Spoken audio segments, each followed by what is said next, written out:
All right, everybody. So this is where we're doing our live stuff today. It's going to be nothing but fun. And our next wonderful person is Grayson Russell, most polite young man I've ever met. I got to give you kudos on that.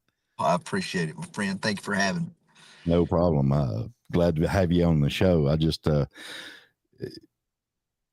We were having technical difficulties getting you on, but we got it all sorted out. Yes, sir. Yes, sir. Oh Lord. So I gotta ask this question, Fire away. and I know you get tired of the first couple of questions, but anyway, you was in the big acting career, and then you got Talladega Nights, you got Yes, sir. Diary of a Wimpy Kid, all these other credits to your name. When did the musician bug hit you? So I started introducing myself as Grayson Claude Russell George Strait when I was two. When you I was started two? when I was two. I started traveling doing gospel music with my folks when I was five. And then the first band I put together, we sang solely Bee Gees music, and I was 7 years old in the second grade. And that's when Talladega Nights happened. So the music happened professionally about 2 years before film kicked off because I Right. started, like I said, I started touring when I was five. And then it's really been a back and forth between, okay, I'm going to do music when I'm not doing film, or do film when I'm not doing music, because film Right. is certainly usually a harder deadline and a more concise time frame. Right. But yes, sir, I've been very fortunate, very blessed to get to do one when I'm not doing the other Yeah, for because more or less my whole life. you basically got like a and a B plan, you know. Yes, sir. Yes, and to see, I've got a master's in clinical mental health counseling that I hope I never actually have to use, but it's always something good to have in my back pocket, and another one of my passions. So that's plan C or D on Well, I down the mean, bottom. in reality, wouldn't that also go in with the music stuff? Because there's some Absolutely. crazy people. Absolutely. Well, I did enough work. I found myself in enough situations with actors and different musicians, going, okay, if this is a place the good Lord's going to have me at, then as far as people saying, hey, here's what I'm dealing with, here's what I got going in my life. What do you think about it?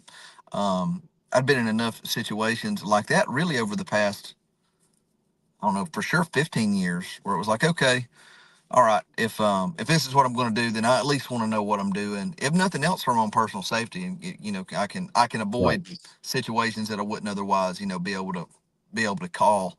Um, but also, it's helped.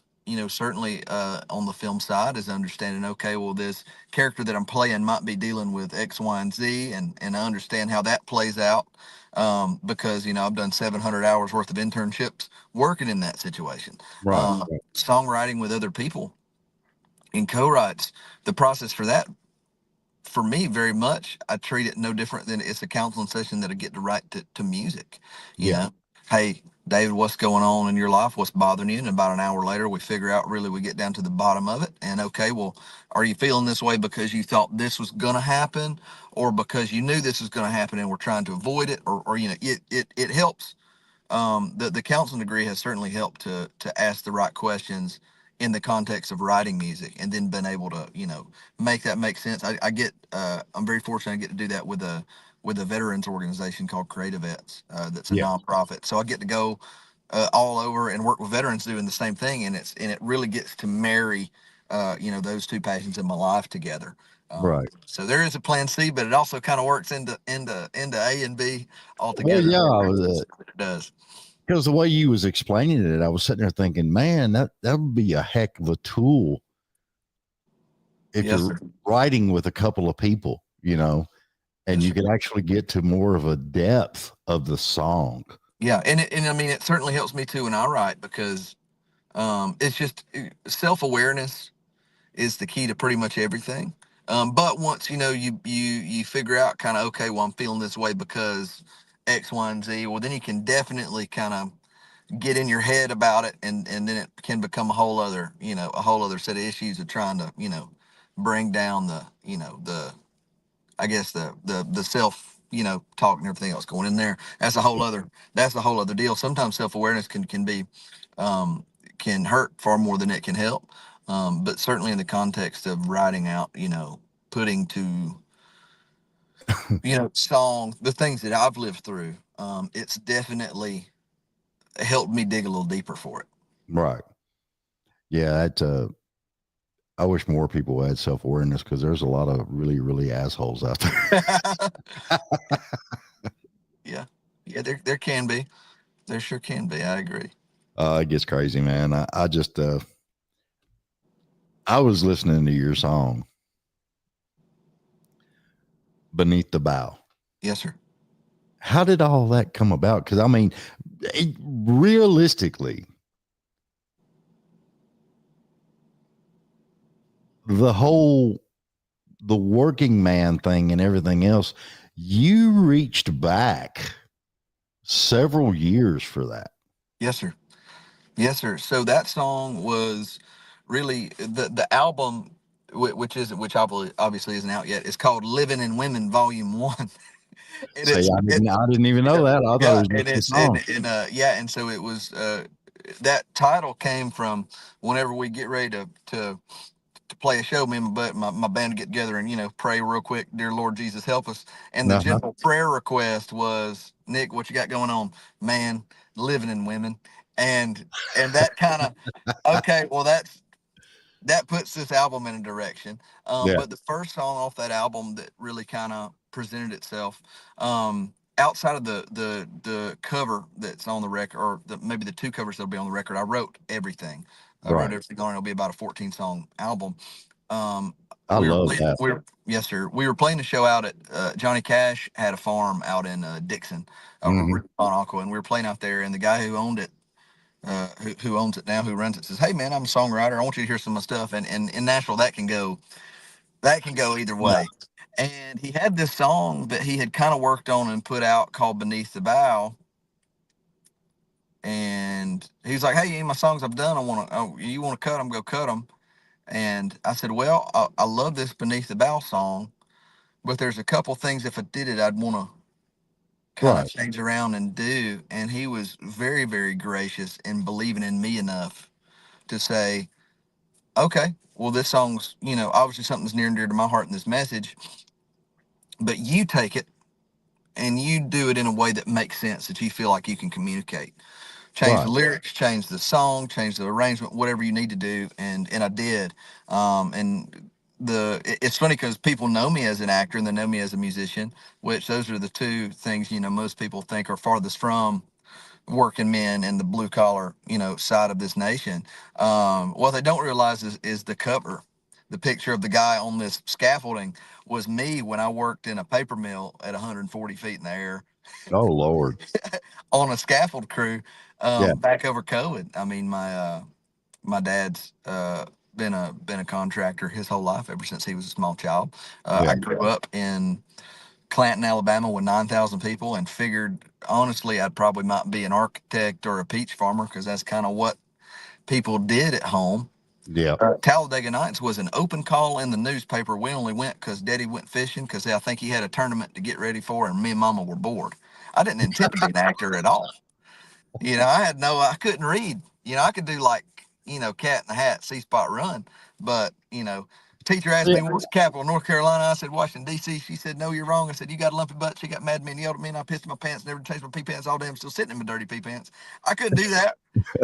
I had to sound it out. Mama had to read it to me, and I had to get in there and figure it out. And, Yeah. most of the lines in Talladega Nights for us, I'm all jacked up on Mountain Dew. I'm gonna come at you like a spider monkey. All that was just Will Ferrell and Adam McKay and John C. Riley and Judd. All them just making stuff up because they knew that me and Houston, who played my brother, would just, you know, Yeah. But absolutely yell it to the top of our lungs.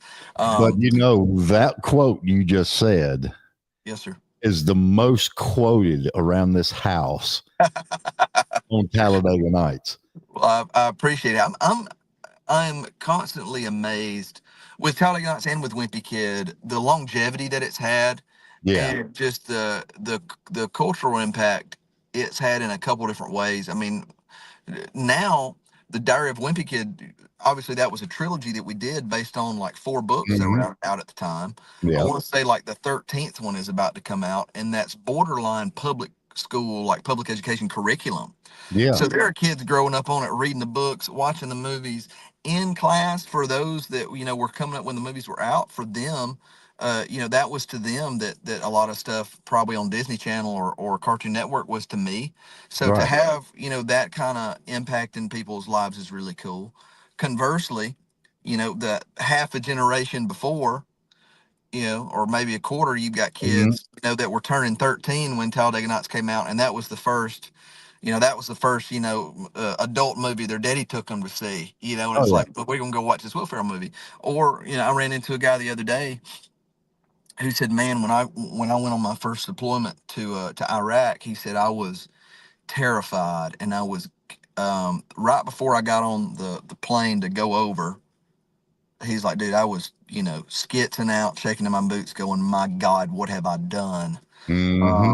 And he said I was standing there. They needed me to go babysit some stuff that was sitting in this warehouse before I left. And he said I walked in and I was about to have a full on come apart. And he said I looked up, and on the little TV they had in the corner was Talladega Nights, and it was my favorite movie from my childhood that I would sit with my parents and watch. Yeah. And it was very much a touch of home for me, Yeah. and kind of a touch point that he said that I kind of gravitated toward, that brought a little bit of peace in a moment that went on to shape my life, and that I was glad that I ultimately glad that I did. So there, it's just weird, it's no different than different movies meaning different things to me. And my Hmm. childhood, I dated a girl for a really long time, and one of the last, right before we broke up, the last film we watched was Highlander.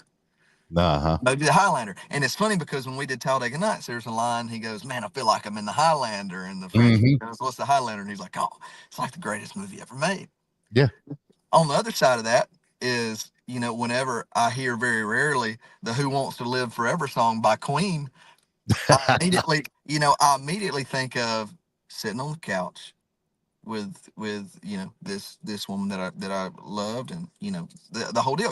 It's different things for different people, and to be able to have that in film Yeah. is a blessing, and to get to do it, multiple times with that, and Wimpy Kid and Greyhound getting the Oscar nomination has been a blessing. Yeah. A blessing. See, that's what's something that always blowed my mind, because when it first come out, I was a Will Ferrell fanatic. Anything he done, I had to watch it. And it came out, and I believe I told everybody that was in the room with me, which was most of my family, I said, they just made a cult classic. Yeah, And by God, that's what it turned into. And that just exactly what it tickles turned me to into. death. And it's been amazing too, in the age of kind of TikTok and everybody fighting for Hmm. a place in relevance. Just going, all right, God, you knew what you were doing, because music is the thing that I've always wanted to do my whole life. Yeah. Filmed, happened, and it's still happening. I'm a regular on a TV show right now in Charlotte, and I'm still getting to do that. I'm still Yeah. getting to do that and following that dream. But I'm able to have had a following from so early on, at a time when there wasn't 15 different streaming services we could have, Yeah. and nobody really, very few people latch on to the same show. But it was able to come out at a time where all we did was sit and quote Anchorman, and so Oh, to be yeah. able to pull relevance, now, Yeah. from if Yeah. that But had happened Grace, now, it wouldn't have the same effect, because there's so much more out there. yeah. But Grayson, the one thing that I'm real thankful for, and I can tell you this, I am really thankful for all the avenues that you have touched and the ways that you have come across to people, whether Yes. it's the movies or the music. You're changing lives, man. People are looking up to that, and they're taking notes, and to me, that's a big thing. Yes, sir. Thank you. You're I welcome. appreciate that. For me, it's especially in my songwriting, it's uh, I told somebody the other day that the record's more cautionary tales than anything else because just I've had a very I've been very blessed with the points I've been able to hit in my career thus far. Yeah. But not everything's been fun. Not everything's been, I've had my fair share of hard knocks that were absolutely 100% my own fault. Um, and songwriting for me, I got a buddy. I just went and saw him. He's about to be 92. He was the only doctor we had in the county for forever back in like the 50s and 60s. Right. And he said his favorite thing about being a doctor was delivering babies. Mm-hmm. And I'm going somewhere with this, I promise. Um, he said my favorite thing was delivering babies because that's the only thing you could walk into the hospital with and come out with something good, better than you had before. Yep. And for me, songwriting has been that, in going to stepping into a situation or coming out of a situation that might have been really good or might have been god awful. Mm-hmm. And either way, either confirming it or redeeming it by, you know, being moved enough in my own, in my own spirit to write a song about it.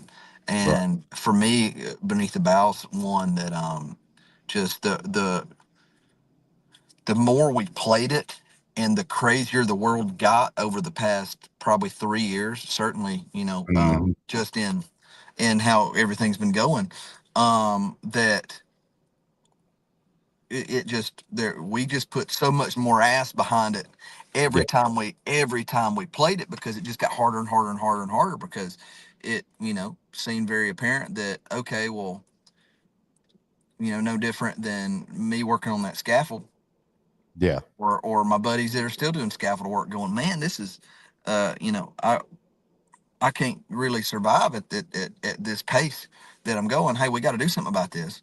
Oh yeah. Is very similar to the dudes in the engine room on the Titanic saying, "Hey, all you people up there partying, we just hit something, and this joker is gonna sink if we don't get some help."